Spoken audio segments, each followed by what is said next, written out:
All right. So Ben Ticehurst, big welcome. Very, very busy man. So we're very grateful to him to taking the time to meet with us this afternoon. Ben is the principal of St Matthew's Catholic Primary School in Windsor, Sydney, in the beautiful Hawkesbury. With over 25 years in Catholic education, Ben has led in both primary and secondary settings across a range of leadership roles, including principal, assistant principal, and leader of learning mathematics. Ben is committed to creating learning environments that inspire enthusiasm, growth, and academic excellence. He works closely with teachers to embed best practices and foster a whole school approach to grounded learning in research. To learning grounded in research. His leadership centers on nurturing strong minds and gentle hearts. I love that, Ben. Strong minds and gentle hearts. Well, any Maris schools that are on would know where that's come from. Part of Maris Charism and Marcelin Champagne's work. Yeah, and yes, I can speak from experience and say being absolutely strong minds and gentle hearts, placing individual student growth at the core of his educational vision. He holds a Bachelor of Education and a Master of Education. And thank you very much, Ben, for joining us this afternoon. We're very lucky to have you with us, and I'm going to hand over to you. Thanks, Alison. Well, this is very exciting. A real privilege to be able to help everyone as a part of a learning community where we're all growing and learning together each day in our jobs or as a parent. I'll just jump back one slide and just put up there what the overview of today's session will be. Um, there might be some questions you have that are related to that particular area we're talking about that might need to be discussed at that point in time, but there might be things that come up later in the presentation. Um, so we'll just wait and see as we go through it where we need to help each other out with any clarifying questions and what we're looking at. So a lot of the stuff we'll do at the start, we'll look at cognitive load theory and the science of learning, a bit of research in mathematics through Jo Boaler, who is a professor at Stanford University in the States, and looking at practical applications for mathematics in the classroom. So we'll bypass me again. So this is our training objective for today. To equip educators with practical evidence-based strategies for teaching mathematics to students with Down syndrome in inclusive classrooms. We'll use Jo Boaler's research, cognitive load theory, and we're going to look at AI as a way of supporting planning as well. I think really what underpins most of today, about 80% of what we're going to look at just applies to what we should be doing as good teaching practice in the classroom. Then we'll be able to tweak elements of this research of looking at how we support children with Down syndrome. So the first thing I want to talk about is just getting an understanding of the science of learning and cognitive load theory. I'm not sure what level people come to this discussion at, so I thought it would be good to start with a bit of a baseline of understanding. What we're going to do is talk about how working memory is impacted in children with Down syndrome and then understand long-term memory and short-term memory. And we're going to apply this knowledge to Barack Rosenshine's principles of instruction to support their learning effectively. Now, I'm not sure if you can see me on the camera. It's Alison. Can you see me? Yeah. Sure can. This is the book that I would encourage people to grab a copy of. Tom Sherrington wrote this book looking at Rosenshine's principles of instruction and put a twist on that, looking at how these work in action, which are really practical, good examples for us to use in the classroom. So I put that out there as something for you to look at as a starting point. So let's begin quickly with the definition of working memory. Most of us would know this is the system that temporarily holds and manipulates information that we're learning. So following directions, solving problems, understanding new concepts. It's the very beginning of what may become long-term memory. And I say may become long-term memory because it won't always become long-term memory. It's what we do in our practices that ensure the repetition of these skills create pathways that become long-term memory. So let's look at the idea of working memory, short-term memory, and long-term memory. One myth that's out there is the idea that we only use 10% of our brains in our whole lifetime. Totally not true. We use all parts of our brain, including those responsible for long-term memory, and we use them not necessarily all at once at the one time, but we're going to use all parts of our brain over our lifetime. When we look at long-term memory is stored across multiple brain regions, especially in the hippocampus, the prefrontal cortex, and the temporal lobes.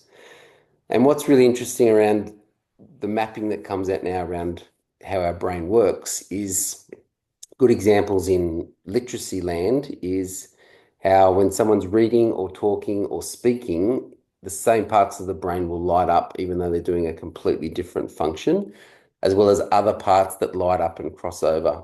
So it's important to understand what we're doing is laying down a map that will be interconnected in quite complex ways that we're trying to build for our learners. So our long-term memory doesn't have a specific percentage because our memory doesn't work like a hard drive. It's dynamic, it's associative.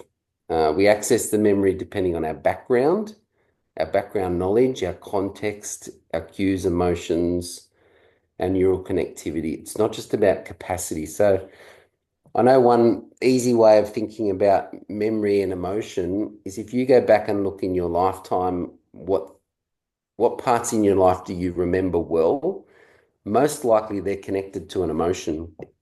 Things like weddings, birthdays, significant events, occasions could be sadly tragedies or traumas that have happened. But emotions often lay down really strong pathways for long-term memory. Keeping that in mind, it's important that we try and create learning activities for our children that have levels of emotion within it, because they're going to bed down long-term memory in a deeper way. So if we need to quantify long-term memory, if you're one of those people that sort of need that idea of a physical amount, our brains, neuroscientists would say our brains would store about 2.5 petabytes of memory, which is 2.5 million gigabytes. So if you think of the device you're on at the moment, which is probably 256 or 512 gigabytes, and how much it's got stored, our brains can take up to 2.5 million gigabytes. So what's key for us to know is about long-term memory is that we need to access it regularly. We have to make concrete pathways. Now, this is for all children and children with Down syndrome. We have to make sure that what we teach, we come back to in a consistent way. Too often in mathematics, we will have a scope and sequence that looks at a particular topic that goes over a week or 2 weeks, maybe 3 weeks. And then we don't come back to that particular area of learning until maybe the second semester because we need to cover it for our reports. What we've got to try and do better is have those scope and sequence practices and those cycles of learning, but we have to find a way where we can go back and touch in on that work that we'd done 2 or 3 weeks ago. Because without that repetition, those neural pathways that we're trying to lay down for long-term memory are going to start to disconnect. They're going to start to fade away. Probably the best example I can give you is the idea of finding a bush track that you're going to take for a bushwalk. If it's a bushwalk that's taken constantly and well visited by lots of people, that pathway stays well formed. It doesn't become overgrown, bushes don't grow over, the grass doesn't grow long. Eventually it actually turns into a dirt path that used to be grass. It's the same thing with our learning. We need to make sure we don't let those neural pathways that we're trying to lay down for long-term memory turn into an overgrown bushwalking track. We need to make sure it's constantly treaded. So if we think of our short-term memory, this area is temporary. It stores about 15 to 30 seconds worth of input. From a working memory point of view, we hold about 7 plus or minus 2 items of information. Now, that research was first done by Miller in 1956. Now, more recent research would say it's more likely that we hold about 4 to 5 items of information accurately rather than the 7 plus or minus 2. We use our working memory and short-term memory 100% of the time. It has a very limited capacity. Examples are like being able to quickly remember a phone number is probably enough digits that we can hold in that space. So we have to make sure we repeat the practice of what we're doing with our children, that we can turn that short-term space into long-term memory. So for our working memory, metaphorically, and I probably like to use metaphors a little bit, and even thinking about the brain, there was lots of metaphors put out in this early brain research from decades ago, where they would sort of talk about different parts of the brain being parts that did X, Y, and Z, or um, parts of the brain that came from, early development of human beings. They call it the reptilian brain. These were metaphors that scientists or researchers use to try and explain how the brain works. But what happened was people grabbed onto those metaphors and turned it into a realistic example that the brain is broken up into three parts. But we know now from good research that the brain isn't broken up into parts. There are parts that it utilizes for different reasons, but there is crossover. There is a lot of crossover. So from a working memory point of view, we roughly hold about four chunks of information. So what we're going to do, and I'm not sure if Alison got to send something in about asking you to have a whiteboard or a whiteboard marker with you. If you don't have a whiteboard or a whiteboard marker, you've got a pen and paper, that's fine. We're going to do a little practice on what this looks like. So putting out there, there might be some people here from the Hawkesbury. I know there's a few schools there. I went to a presentation at in the Hawkesbury where this person did this example of how to test our short-term and working memory. It's a little bit of an activity. So what I want to get you to do is, can I get you to make sure you've got a pen and paper or a whiteboard marker or a whiteboard. If you can, in the reaction, just give us a thumbs up or something to let me know you're all good, ready to go. And we'll start this activity in a second.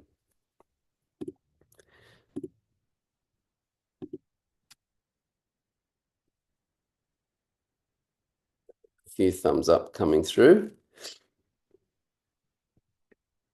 All right, so I'm going to put on the screen some letters. And you're going to see these letters for about 8 seconds, 8 to 10 seconds, which from a working memory point of view, it's sort of a bit of a golden rule around, if you haven't got someone by 10 seconds, you've lost them. So hopefully no one's dropped out yet, Alison. Have I maintained audience? You have maintained your audience. So hopefully I've got them. So I'm going to put these letters up. You'll have a chance of looking at it for about 8 to 10 seconds and then they're going to disappear. And I want you to write down as many as you can. Okay. All right. So we're ready.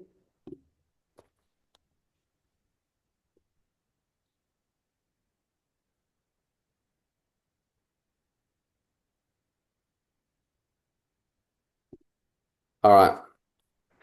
Write down as many as you can.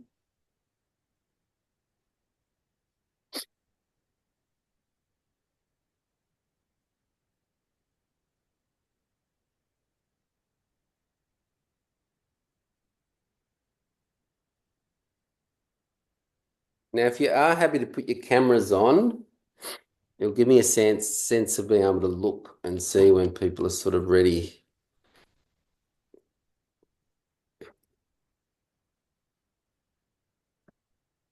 Hold yours up again, Hillary, closer to the screen.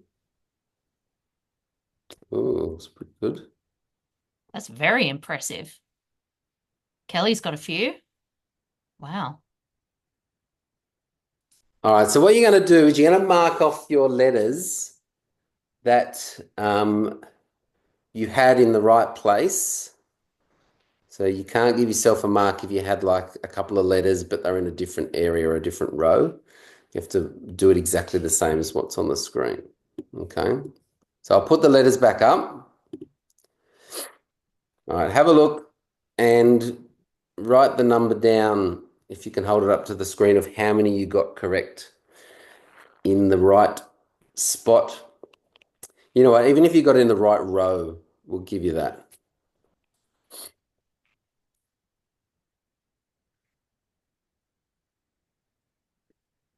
Got a 10.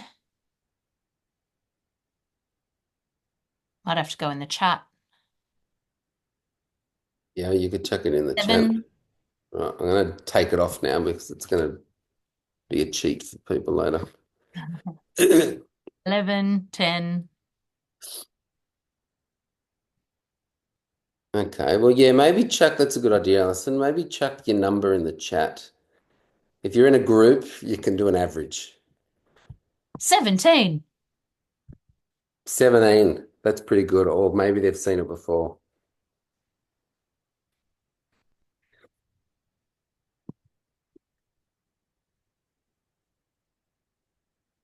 All right, so let's have a look. We've got a lot of 10s, 11s, a 6, 17's an outlier. Well done, Nat.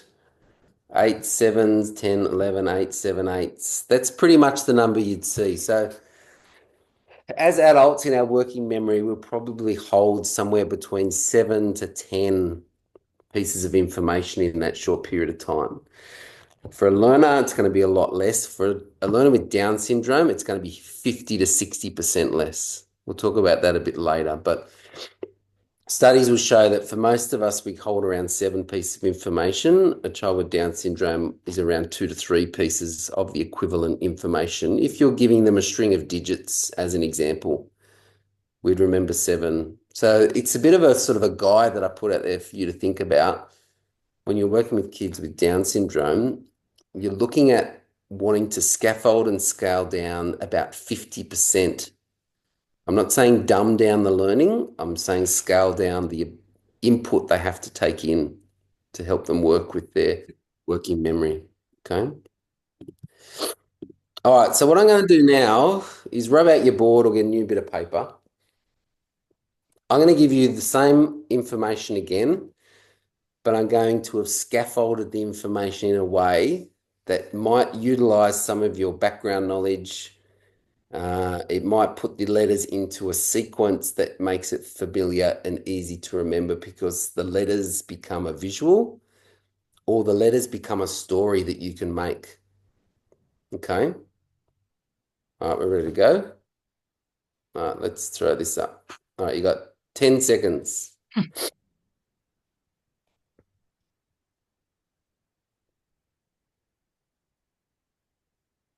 Don't cheat and write while the screen's on. All right, look away, off you go.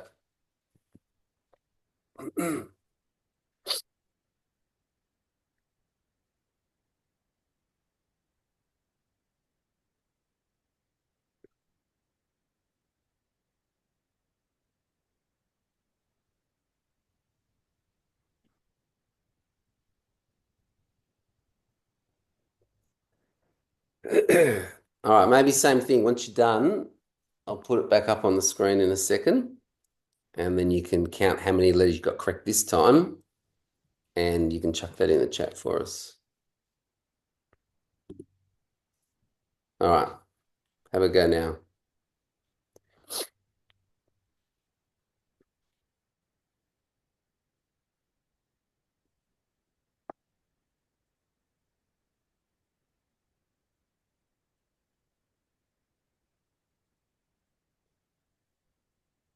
So I think Nat got 17 last time. There's 19. So let's see how you go. All right, so look at our numbers now. We've all increased by about 50%. Some even more than 50% better.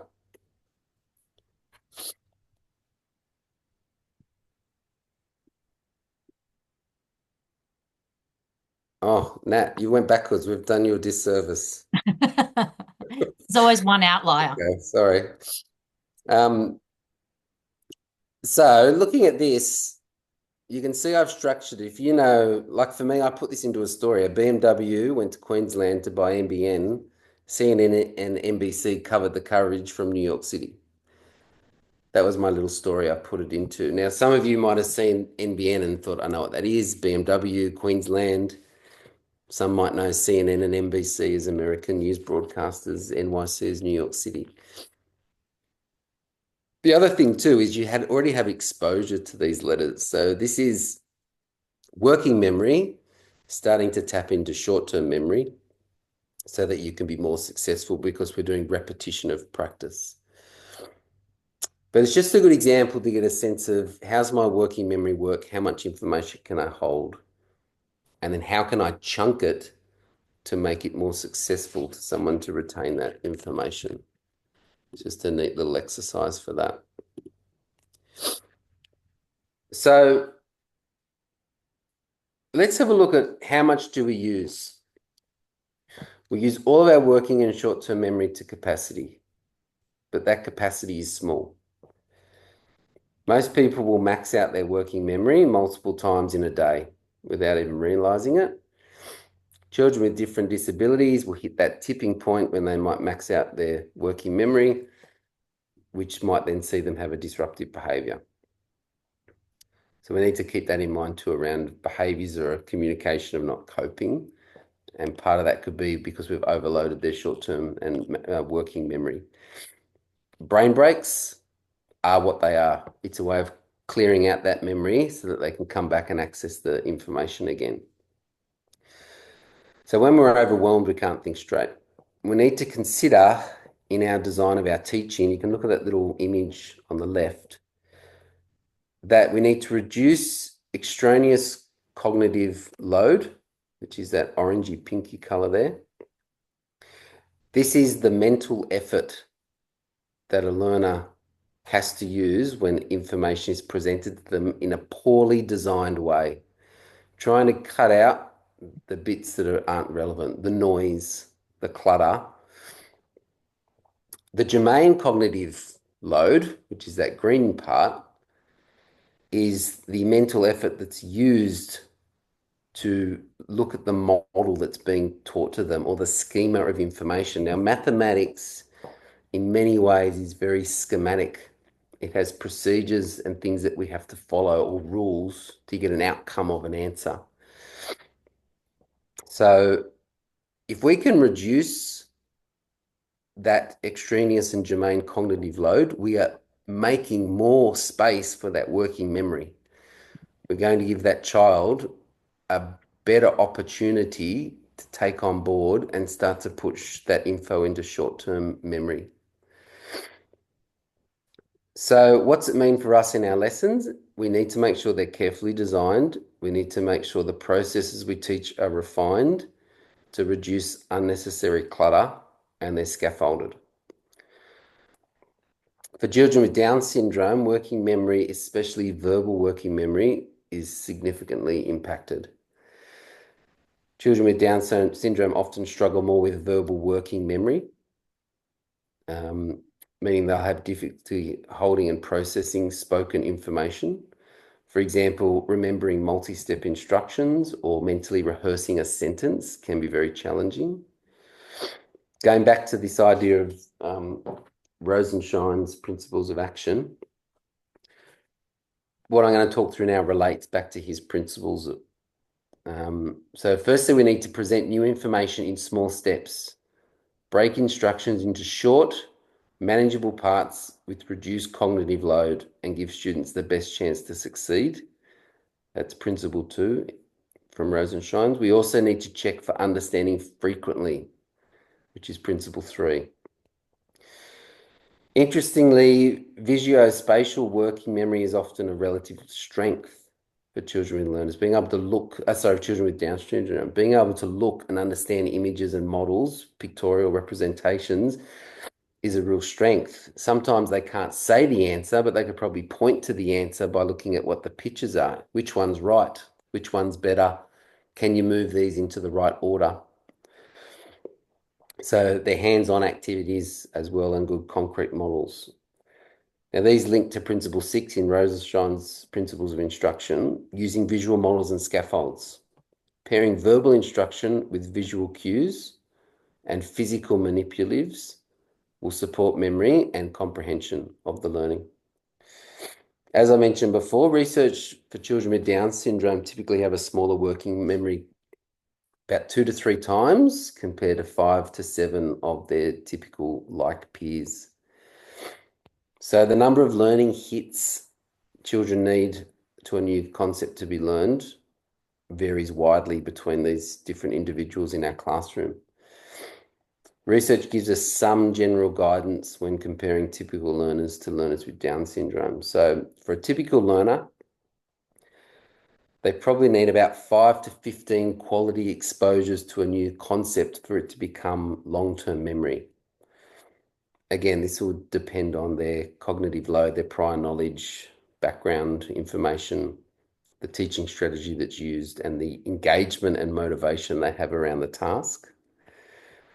For a learner with Down syndrome, the repetitions need to be around 2 to 3 times more.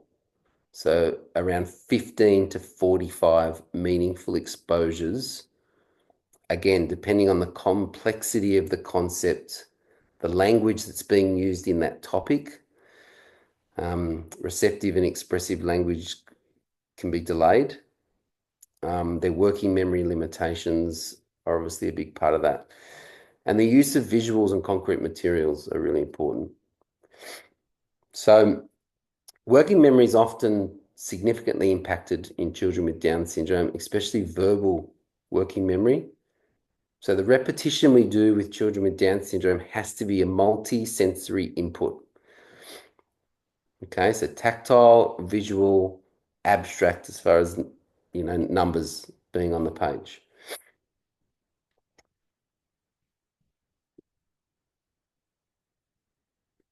So what does this mean for us with teaching?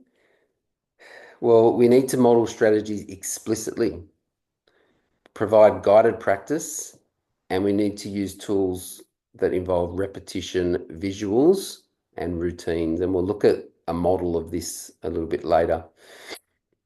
We also need to give learners many opportunities to show independent practice. So I do, we do, you do is the scaffold that we have as a part of our syllabus, but it's a scaffold that we need to use. Now, the difference is how often you do each part. Depending on the learner, it might be I do, I do, I do, we do, I do, we do, I do, we do, you do. You do, looking at the visual, look at the anchor chart, look at the representation. Let's then go back, do that repetition of practice. We can't just literally go, I do, here's my example. We all do one together. You've got it. Okay, here's 10 questions to go and do. Even for our neurotypical learners, we can't be doing that. So linked to Rosenshine's principles in practice for children with Down syndrome, I've put these on the slide here. These are the key things we should follow. Using visual schedules, reduce verbal load, provide step-by-step instructions that are modeled, use consistent routines, build memory through familiarity, model how to use these tools, and frequently revisit, reviewing their prior knowledge. Now, when Alison shares these slides with you, that little poster there on the right I made, you've got to click on that and access that as a full image if you want it as something to print off or bookmark or whatever. Oh, oops. Oh, I just clicked on it. So that's the image there. That's what will come up for you. Okay.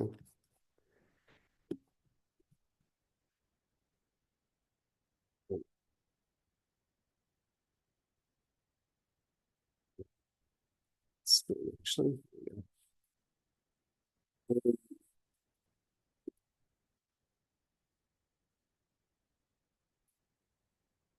Oh, sorry. I did the same thing again.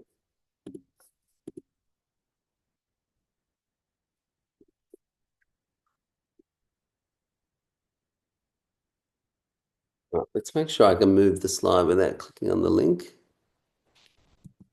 There we go. Use the keys. All right. So Jo Boaler, I would call her a guru in mathematics teaching. If you haven't experienced any work of hers, that is a book that I would highly recommend that you have a look at. What I've taken out of her book are 3 principles that I want you to consider around your teaching of mathematics. So The first one there is something that she calls in her book known as a show me what you know. Now, show me what you know in my current school is the term we use for all assessment. We don't call it an assessment task. We don't call it an exam. We don't call it an assignment. We call it show us what you know. Purpose behind that is that kids can bring different levels of anxiety to that terminology when you say you've got to do a test and they shut down. Having this consistent practice of you're going to show us what you know is trying to build a growth mindset around this is my opportunity to show the teacher what I can do. And we pre and post test all our learning and we map it at the end of the learning cycle using Hattie's visible learning to measure growth. Now, my class that I taught actually with Alison, we had a little boy in there with Down syndrome. He did a show us what you know, like every other kid in the class. His was modified and scaffolded down, but he did exactly the same thing at the same time. He did the show us what you know at the end of the learning cycle with the rest of the class, again, modified to a different version, but his data was put into the same tool that I used to map their growth. That when it spat out the graph that showed that he was in the most of the time in the top right quadrant of high performance, high growth, or even if he was in low performance, high growth, it meant his learning was celebrated along with the rest of the class, like every other child in that space. Something that really I'm really passionate about, and I worry too often in classrooms that we walk in and we see the child with some sort of disability, and in some cases a cognitive disability, that they have their own desk all the time. Now, sometimes they need their own space to work because of distraction and because they've got one-on-one, but they need opportunities to be with the rest of the class where possible. With maths and the ability to assess, I would encourage you to find a platform where if you have a child with Down syndrome, can participate in that measuring of their knowledge like every other kid. Show us what you know is a great term that you can use across your whole class. The purpose of it is, kids, you're going to show me what you know before we teach, so I know what you need to be taught. After the learning cycle of 1 or 2 weeks or 3 weeks, whatever it might be, you're now going to show me what you know again. And this time we're going to be able to measure the impact of all our teaching and learning. I say to our kids in my school, and the teachers do now obviously as well, they say the show us what you know you do at the start of the topic is low risk, high importance. Low risk because if you just put a question mark on it, no risk. You're not getting anything wrong. You're telling me you don't know it. But the high importance is where your gaps are. It now tells me as a teacher, where do I need to focus in these next few weeks as I teach? Then when they do it at the end, I say it's high growth, high impact.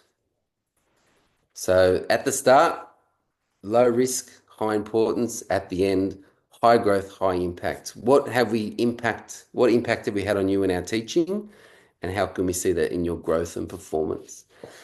So if you're interested in that concept, I actually haven't put a link on here, but if you go to the website visiblelearning.org, there's a resources tab.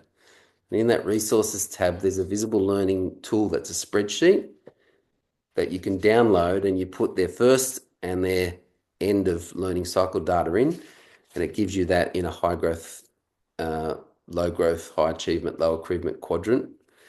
And it puts in the 0.4 effect size too. So it tells you as a teacher have had an impact above 1 year's learning growth, and have the kids demonstrated their learning has been an improvement of 1 year's learning growth. So that's a bit to the side of what I'm talking about today, but related to that process.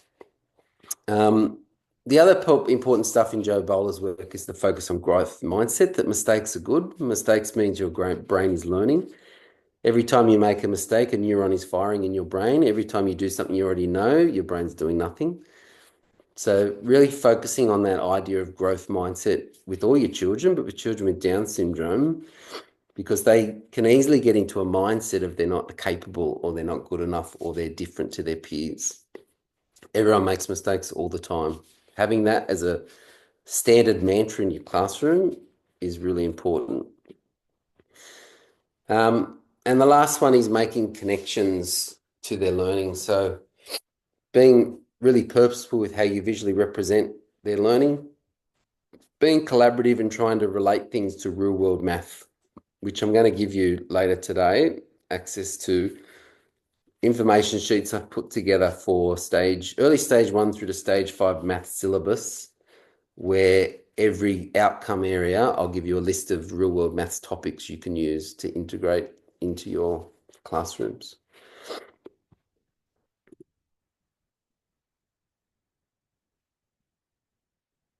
So we've talked a little bit about the science of learning principles. I wanted to give you a bit of an example of what this looks like in action in a maths block or in a maths learning cycle in your classroom. So first, those dot points there are underpinning ideologies you should have in your math sessions. And here's an example of the math cycle. Now, this math cycle is the math cycle we use in my current school. The reason I put pictures of calculators there next to the number warm-up that we do is I encourage you when you're working with children with Down syndrome, don't be afraid to introduce the use of the calculator with their number work. It is a massive help to reduce working memory and cognitive load. It is a life skill that all of us in this room at some time have whipped out the calculator to use. We often get too caught up with, oh, they just need to know it, they're number facts they need to know. And for our neurotypical learners, a lot of them are number facts that they really need to know. So they're efficient and quick with their maths.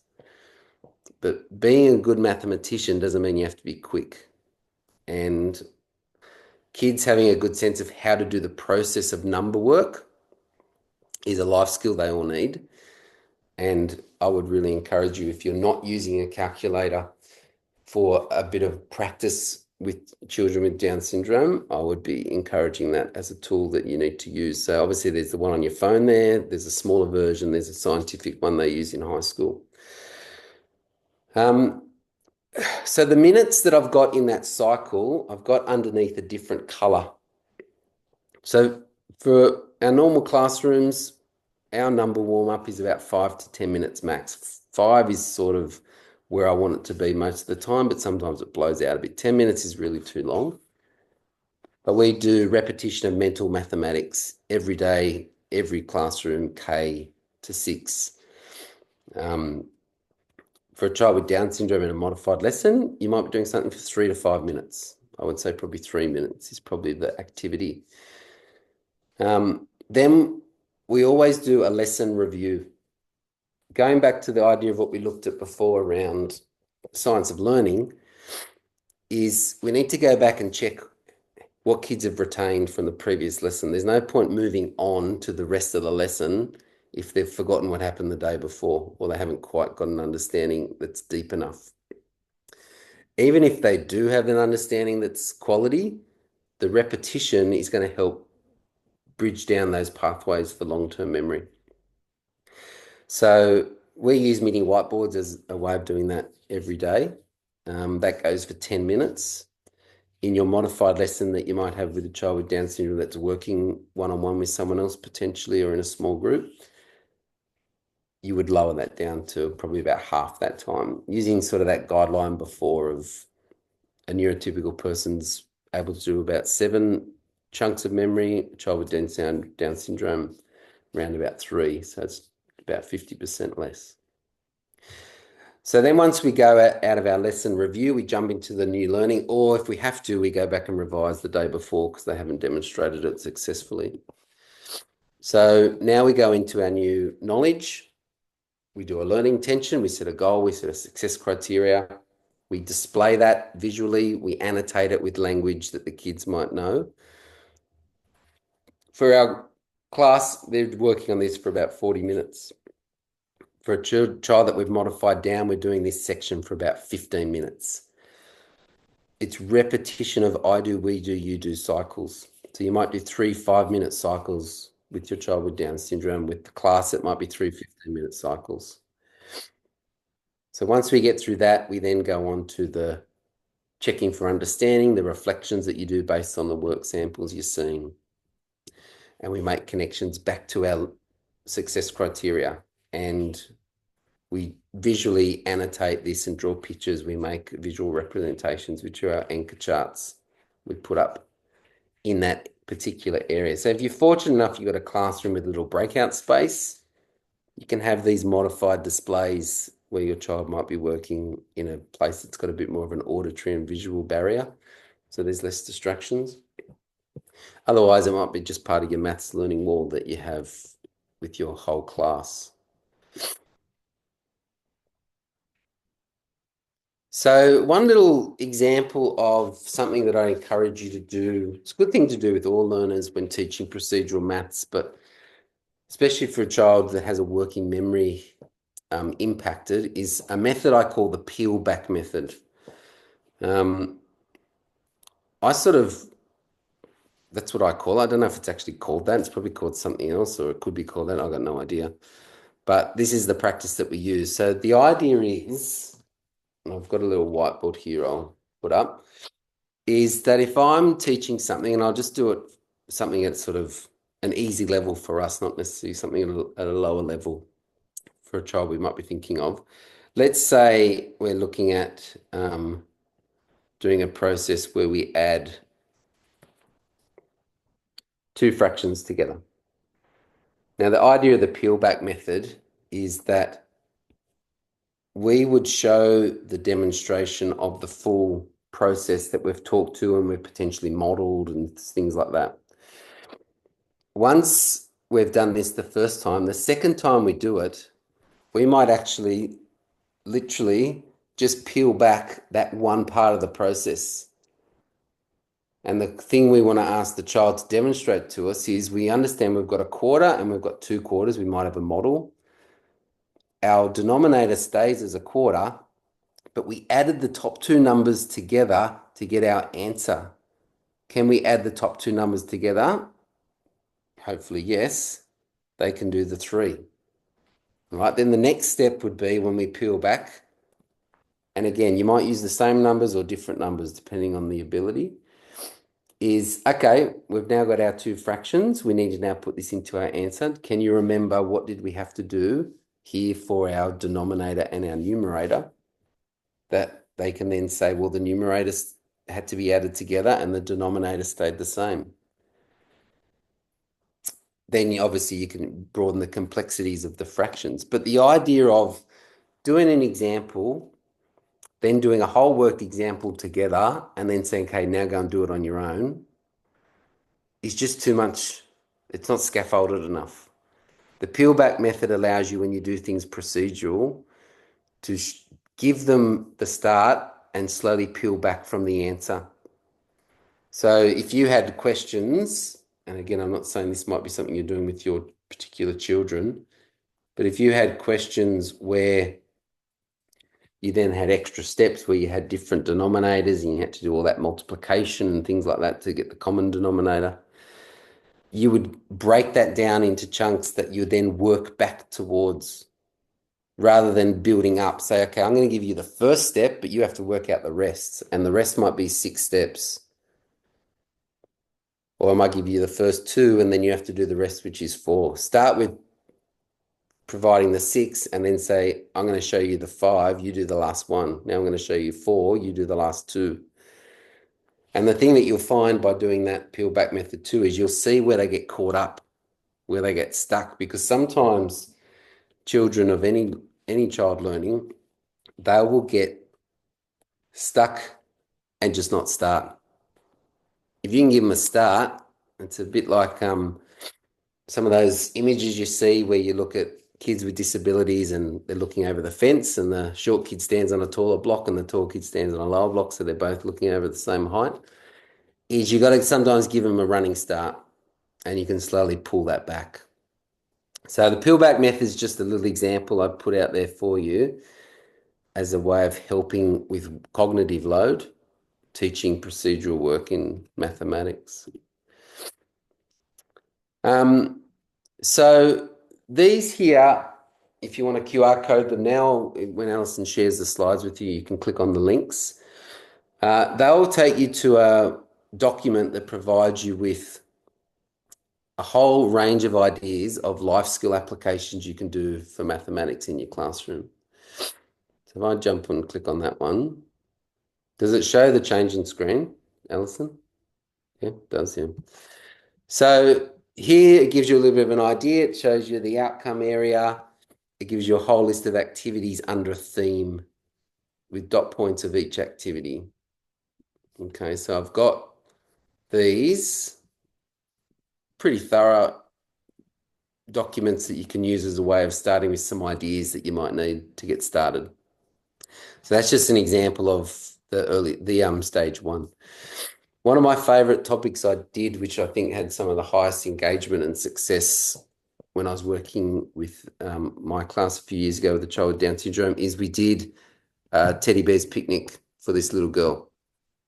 She brought in the teddy bears, we put them around, we then did the whole party theme. The whole purpose of the learning is we could share items into equal groups. So we invited our teddy bears. We had to get 4 plates. Then we used counters and things like that first, but then we built up to, here's a packet of M&Ms. We're going to count these out. We're going to break these into even groups. We're going to share them across the 4 plates. We had popcorn. We had little chocolates wrapped, all sorts of little things like that, like highly engaging and exciting, which then turned into, we got rid of the teddy bears. She then invited 4 of her friends from class, or 5 of her friends, plus her made 6. So we then transferred this knowledge from working in 4 groups to 6 groups, but it was the same idea of how we counted and we shared the items. And then the kids had a little party and they got to eat all the food. Now you can tap into those little ideas. A kid that's mad about soccer. There's 11 players on a side, 22 players altogether. You might have a celebration for when you're in the grand final. How are we going to celebrate? There's 2 teams. So if you want to do smaller numbers, you could do all 22 that are on the field for winners and losers. You could just do the 11. You could break them into forwards, middles, and backs. You could find these ways of engaging into a topic that they're keen on, um, and do an activity like that. But really, really good practical examples of maths in life skills that's engaging, follows the science of learning, but also great ways of bringing in some of their peers to be part of that learning with them.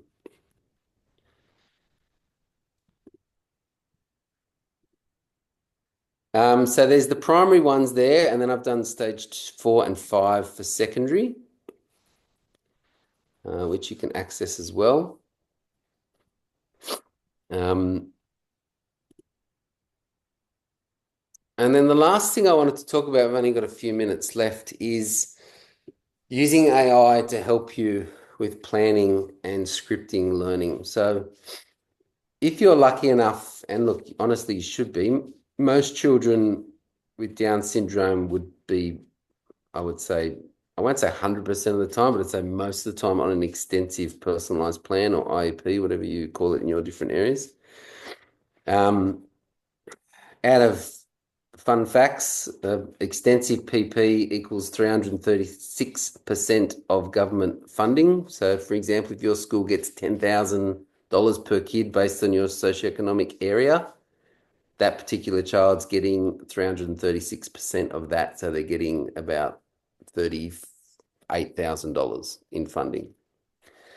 So teacher's aid, it usually costs a school probably up around 45 to 50,000, depending on their level.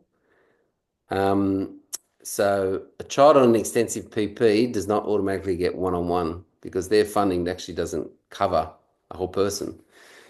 The problem is often our extensive kids do need a one-on-one. The funding doesn't match the reality. So in saying that, you obviously would have access at some point to a teacher's aid or an SLSO for 2/3 of the day, maybe half the day, or if you're lucky, the full day. This can be a great tool that you can use to quickly get guidance to this person that as they're building their capacity, and good TAs can do this with their hands down, but ones that are starting new and teachers that are starting new, it can be really tricky. is this AI, which is Claude.ai. If you haven't used it, it's probably one of the better ones as far as providing outcomes that are in really good, simple language terms, not really complex vocabulary like you might get with ChatGPT.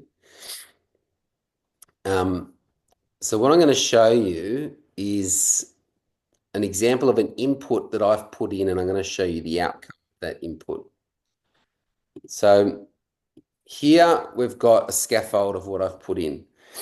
I'm going to give you this input as a document that you can keep if you need it for future reference. But basically, your first sentence in your AI input is set the time frame and what your context is.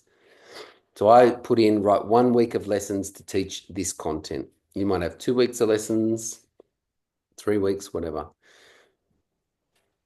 This content, I then pasted in the content directly from the syllabus. I don't want AI to go and search for it. It can do that, but it can also then pull the wrong syllabus documents or stage levels. Put the input directly in. Then give the context of what you're using it for. In this context, I've used for a child with Down syndrome.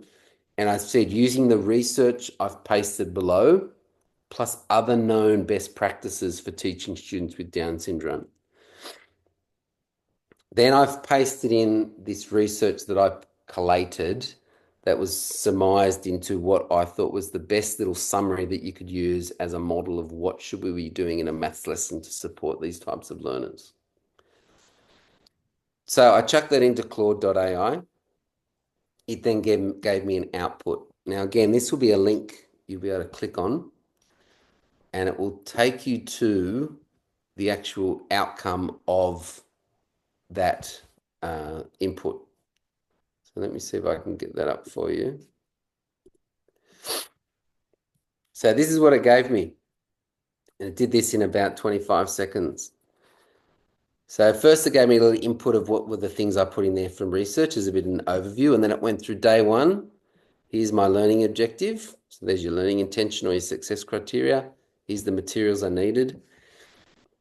In this one, it actually started to give me a script of what the teacher does, because it says in the research that you should have like consistency in how you go through the modeling. If it doesn't give you a script in the AI, you could say, give me 1 week of lessons on this content that provides a script for the teacher to follow. And then it would give you the script. But you can see here, it says, teacher says this, here's the activity we're going to do. You do this step 1, step 2. We might do a brain break before we go on to the next task. Here's the next activity. This is what the teacher will say for the input. Gives a little example of what you could do for some sort of assessment at the end of that lesson. And then goes on through to day 2 to day 5. Now, I think back to when I was teaching with Alison, how great this would have been for us back then when we were working with a teacher's aide. Therese was an awesome person in our space, and she had a lot of good knowledge that we could just say these things and she'd run with it. But you're not always that fortunate that you've got a great person that you can utilize with that capacity and expertise. So you can take your maths content you're doing with your learners in whatever grade. You could dump that in. It will then scaffold and break it down into smaller chunks and smaller pieces of information. If they're working below stage level or a different grade where they might be on part A of the syllabus instead of part B, you paste that content in from the syllabus, and that gives you this outcome. So this will be a link that you'll get to from the slides, which is that input. And I've just color-coded what you do first, your syllabus second, and then your research information in third. And you can copy and paste all of that in so that you get that AI prompt that I showed you here. Okay. So if you haven't used Claude.ai before, I would really encourage you to use it. It's actually a great tool too for designing diagnostic assessment tasks. You can dump the syllabus content in there, say create a 1-page assessment diagnostic tool for my show us what you know that's going to assess this. And it can give you something that you can almost take away or something you just tweak. Often you need to tweak it a little bit to get it right. So I was a little bit worried about time. I've gone a few minutes over. Um, but I hope you got something out of this that allows you to take away and try something in your classroom or in your home. Um, and a lot of the information will be linked within the slides for you to be able to get to later on. Thanks. It's fantastic, Ben. Thank you. So, I think we had a question. So, um, so Jan said, also good to add the prompt when you're using AI. I'm looking for the best result possible. Before you give me the answer, ask me everything you need to know to give me the best result possible to get better results. Yeah, that's a great tip. The other with I was just thinking, Ben, as you were talking about getting the AI to find the syllabus outcome, is that it tends to automatically default to old syllabus documents, not the new ones. Yeah, it can. Yeah, so just paste it in. That's the best way around that. Even if you're struggling with how to write your success criteria learning intention, paste in the content point or the outcome and say, give me 10 examples of a success criteria for this outcome. And then you can, out of the 10, pick one that you think's close and use it.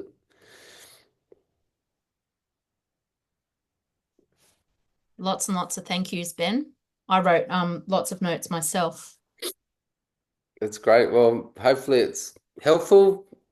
Really keen that people find something practical to take out of it. So hopefully you've got something practical out of it. Loved, Ben, how you were talking about that flexibility of I do, we do, you do. So, because we're taught that, aren't we? We're taught that model, that gradual release of responsibility, I guess, in at university. But yeah, especially for kids with Down syndrome, it's not always that linear. So it's coming back to concepts and revisiting, making sure we're constantly revisiting them. Yeah, yeah, yeah, definitely. It's quite organic in its nature, not linear. So a couple of people asking where they can find the resources. Ben's very kindly offered to share these with you. So I will email them out to you. Yeah, Jan says, again, important not to place limitations on children. My daughter with Down syndrome passed national exams in calculus and algebra. She's one ahead of me, Jan. That's awesome. yeah. I don't know if I said that before at the start, is just because a child may have Down syndrome doesn't mean you dumb down the curriculum. Teach at the level of grade that they're at. And Jo Boaler's work talks about a low floor, high ceiling. Is design your tasks so that they can be flexible to move between those different levels of need rather than immediately just assuming you need to dumb it down because there's a cognitive disability. Start at that level of curriculum and scaffold down. And obviously, first time you're teaching in a class at the start of the year, you won't know the kid as well. As you get to know them better, you'll know where their abilities are. It's where that show me what you know is really important. Yeah, yeah. Fantastic. Thanks so much, Ben. For those of you that are still on, I forgot to mention at the start, just keep an eye out on our social media. So a lot of people found out about today's workshop just by following us on Facebook and Instagram, and you'll see all of our different events that we've got going on there and our different workshops. So feel free to check that out. All right. Well, thanks everyone. Sorry, Ben, I'm just going to end. There were a couple of questions that Oh jumped up. yeah. Yes, absolutely. So our resources are available on our website. So they definitely will be there for you guys in there. Um, ACT, Carol says she's keen to get the information so she can begin to use it immediately. The QR codes, yeah, that was a real standout for me, Ben, was those QR codes for the syllabus content and those real world skills and strategies. She says, thank you. That'll be great. That's good. Thanks so much for making the time, Ben. I know Ben's also been unwell, probably because he's doing a million different things at once. So thanks for making the time for us, Ben. That's okay. Things like that happen in life. My daughter broke a leg and had surgery on the weekend, so you just roll with it, don't you? You Sure just do. have to. Sure do. Yep. All right. Thanks, everyone. Thanks for the Everyone. opportunity. See you next time. Okay. Your evaluation forms. Tell us what you want to hear. All right. Bye.